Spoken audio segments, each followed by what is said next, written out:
رسول اللہ صلی اللہ علیہ وسلم کا امتی ہونے کا اصل مطلب کیا ہے؟ بہن بھائیو بیٹیوں ناراض مت ہونا، میں نظریں نیچے رکھ کے اس لیے یہ ویڈیو بناتا ہوں کہ ذرا اوپر دیکھتا ہوں نا تو میں یہ لیپ ٹاپ کی اسکرین جو ہے نا سامنے شیڈ پڑتا ہے میری آنکھ پر، تو پھر یہ آپ کو اچھا نہ لگے، اس لیے میں ذرا نظریں نیچے رکھ کے یہ دیکھ کر لیپ ٹاپ سے ویڈیو بناتا ہوں تو تاکہ یہ شیڈ نہ پڑ سکے۔ تو جو لوگ یہ کہتے ہیں کہ اللہ کا شکر ہے ہم آخری نبی صلی اللہ علیہ وسلم کی امت میں سے ہیں، کیونکہ اس امت میں شامل ہونے کے لیے نبیوں نے بھی خواہش کی تھی، اس لیے کہ اس امت کے لیے تھوڑے سے عمل پر بہت زیادہ ثواب ملتا ہے اور مغفرت ہے۔ مگر میں کہتا ہوں کہ ہم کو یہ اللہ کا شکر کرنا چاہیے کہ ہم مسلمان والدین کے گھر پیدا ہوئے، اس لیے کہ ہمارے اعمال ایسے ہیں کہ ہم اکثر مشرکوں والے کام کر رہے ہیں۔ مسلمان تو وہ ہیں کہ جو صرف ایک اللہ کی عبادت کرے اور اسی سے مدد مانگے، مگر ہم تو بہت سے پیروں سے مدد مانگ رہے ہیں، بلکہ جو لوگ قبروں میں پڑے ہوئے ہیں اور اپنی قبر سے باہر نہیں آ سکتے،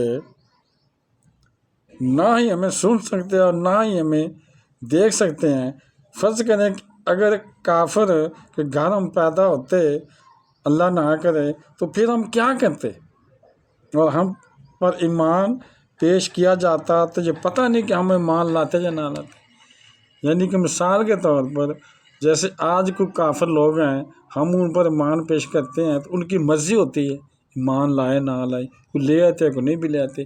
اسی طرح اللہ نہ کرے اگر ہم کافر کے گھر پیدا ہوتے تو ہم پر ایمان پیش کیا جاتا تو پتہ نہیں ہم ایمان لاتے یا نہ لاتے۔ تو اللہ کا شکر ہے، اللہ کا شکر لاکھ لاکھ کروڑوں کرنا چاہیے، بے شمار شکر کہ ہم مسلمانوں کے گھر پیدا ہوئے ہیں۔ ہم اب دیکھیں کہ بہرحال یہ ہے کہ ہم مسلمان ہوتے ہوئے کون سی اللہ کی فرمانبرداری کر رہے ہیں۔ یہ تو اللہ کی مہربانی ہے کہ ہم مسلمان کے گھر میں پیدا ہوئے۔ دکھ تو اس بات کا ہے کہ ہمارے پاس اللہ کا کلام موجود ہے، ہم قرآن پاک پڑھنے کے بجائے پیروں فقیروں کی کتابیں پڑھ رہے ہیں اور ان سے مدد مانگ رہے ہیں، اور انگریز لکھاریوں کی کتابیں پڑھ رہے ہیں اور سائنسدانوں کی کتابیں پڑھ رہے ہیں اور کانوں اور نجومیوں کو ہاتھ دکھا کر گنہگار ہو رہے ہیں اور کہہ رہے ہیں بری ماں میری کھوٹی قسم کردے ہو رہی یا باولک بیڑا دھک۔ یعنی کہ اللہ تعالیٰ نے جو قسمت میں لکھ دیا ہے اس کے انکاری ہیں اور اللہ کا چھوڑ کر غیر اللہ کے پیچھے بھاگ رہے ہیں۔ اللہ تعالیٰ تو فرماتا ہے کہ میں نے ہر پکارنے والے کی پکار کو میں سنتا ہوں، اور یہ کہہ رہے ہیں کہ معین الدین چشتی پار لگا دے کشتی۔